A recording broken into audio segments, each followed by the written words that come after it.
Bonjour les amis, restez jusqu'à la fin de l'histoire et vous trouverez un cadeau à télécharger.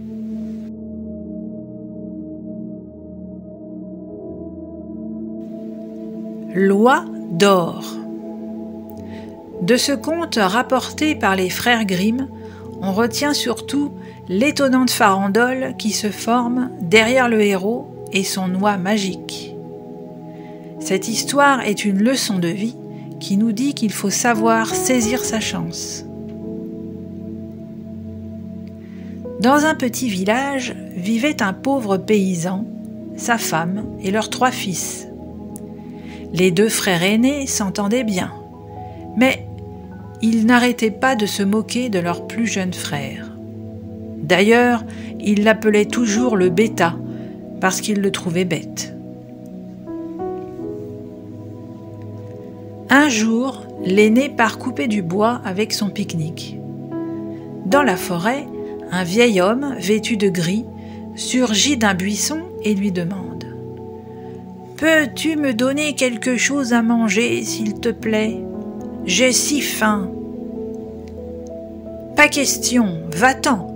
répond le jeune homme. Le vieillard s'éloigne et le garçon se met à couper du bois. Mais ça alors, voilà que sa hache lui échappe des mains et lui blesse le bras, comme si le petit homme gris se vengeait de lui par un tour de magie. Le lendemain, le 2e frère se rend dans la forêt à son tour.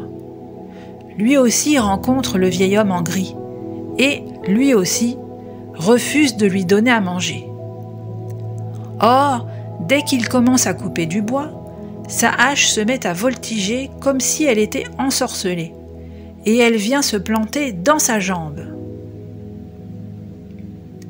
Le jour suivant, le bêta dit à ses frères « Je vais aller couper du bois à votre place. »« Toi ?» se moquent ses frères. « Mais tu n'es bon à rien !» Le bêta insiste et demande à sa mère de lui préparer un pique-nique. Ces gloutons de frères ayant tout mangé, il ne reste qu'une pomme de terre. Tant pis, le bêta l'emporte avec lui. Et quand le vieil homme arrive et lui demande à manger, il partage de bon cœur sa pomme de terre avec lui. Et, comme c'est étrange, la pomme de terre devient délicieuse et sucrée. Pour le remercier, le vieillard lui dit « Va abattre ce vieil arbre là-bas, et tu auras une belle surprise. » Puis, il disparaît. Intrigué, le bêta obéit. Il abat l'arbre et entre ses racines, ô merveille, il découvre une noix couverte de plumes d'or. Alors, il la prend sous son bras et part à l'aventure. Il marche toute la journée. Le soir, il s'arrête dans une auberge pour se reposer.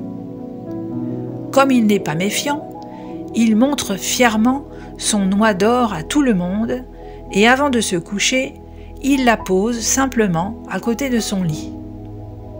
Or, les 3 filles de l'aubergiste adorent ce qui brille.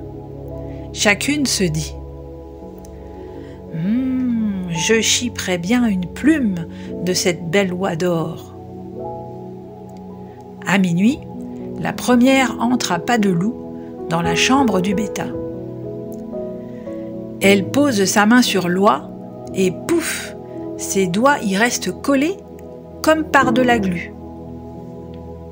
Peu après, la 2e sœur entre dans la chambre. Il fait si sombre qu'elle avance les bras tendus. Et pouf, à peine a-t-elle touché la robe de sa sœur qu'elle y reste collée.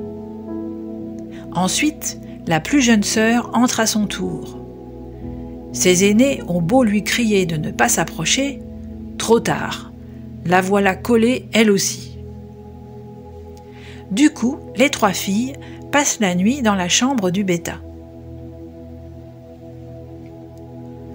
Le lendemain, sans se soucier des filles, le bêta prend son noix sous le bras et se remet en route à travers champs.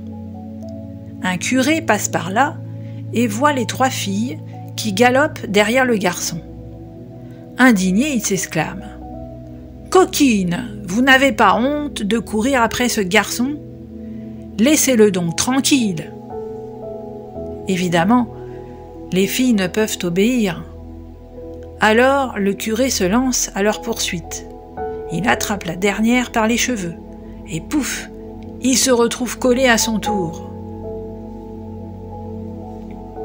Affolé, le pauvre homme crie à tue-tête « À moi, au secours, je suis ensorcelé !» Son enfant de cœur se précipite, essaie de le retenir par sa soutane et reste collé lui aussi. La même mésaventure arrive encore à 2 paysans accourus pour les aider, si bien qu'ils sont maintenant 7 à trotter derrière le bêta et son oie. Quel spectacle!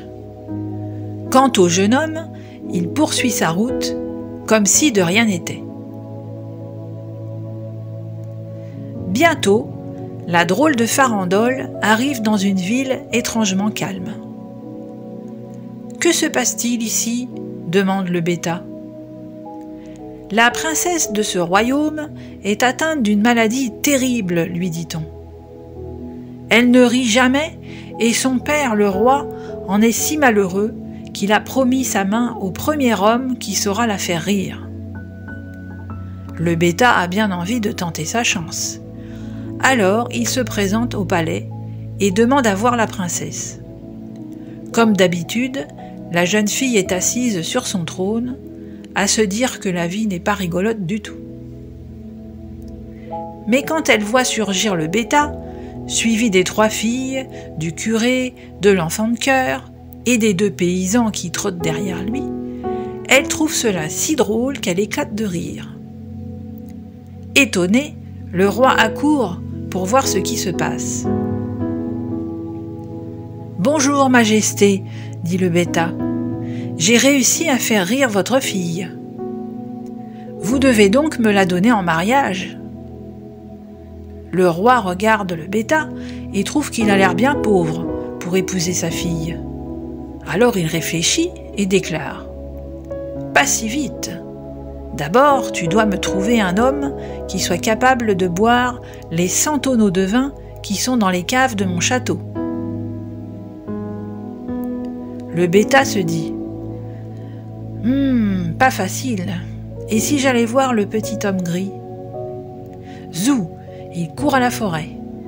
Le vieillard n'y est pas, mais près de l'arbre coupé, il voit un homme en pleurs. « Que t'arrive-t-il » demande le bêta. « Je suis désespéré. J'ai tellement soif que je boirais la mer et ses poissons. »« Ah, tu tombes bien. Suis-moi, » dit le bêta en l'entraînant vers le château. Là, l'homme boit d'un coup les 100 tonneaux de vin du roi. Hélas, celui-ci a imaginé une autre épreuve pour retarder le mariage de sa fille. « Maintenant, dit-il au bêta, je veux que tu trouves celui qui sera capable de manger les 100 paniers de pain de mon grenier. » Sans attendre, le bêta retourne en forêt. Le petit homme gris n'y est toujours pas. Mais, à côté de l'arbre abattu, se trouve un grand gars, tout maigre, qui pleure à chaudes larmes. « Qu'as-tu donc à pleurer comme ça ?» lui demande le bêta. « C'est terrible, » répond l'homme. « J'ai si faim que j'avalerai une baleine. »« Alors tu tombes bien, » dit le bêta. « Suis-moi. » Et il l'emmène au château, où en 2 temps 3 mouvements, le grand homme maigre dévore tout le pain du grenier royal. Seulement voilà, le roi a imaginé une 3e épreuve.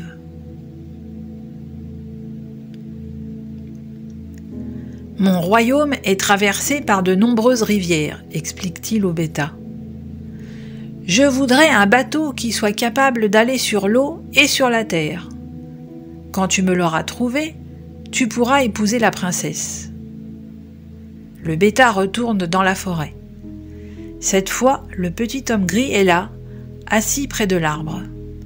Le bêta lui raconte ses misères et l'homme gris lui dit « Tu as été si gentil avec moi que je vais t'aider une dernière fois. » Sur ce, il tape dans ses mains et fait apparaître un superbe bateau avec 4 roues dorées. C'est exactement ce que le roi a demandé.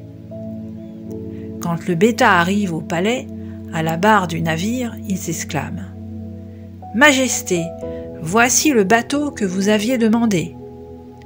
Cette fois, je peux épouser votre fille ?» Le roi est tellement épaté qu'il dit oui, et le jour même, on célèbre les noces. C'est ainsi que le bêta épousa la princesse. Il s'appliqua à la faire rire chaque matin. Ainsi étaient-ils tous deux d'excellente humeur. Ils gardèrent l'oie d'or, qui leur porta bonheur, et devint la meilleure amie de leurs enfants. Quand le roi mourut, le jeune homme monta sur le trône. Et comme il était juste et bon, ce fut un excellent roi. Traderidera. Fin de l'histoire.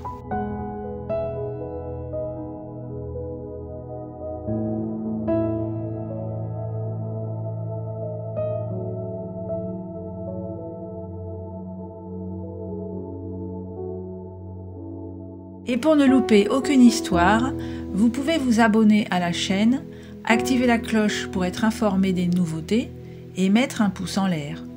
À très bientôt les amis!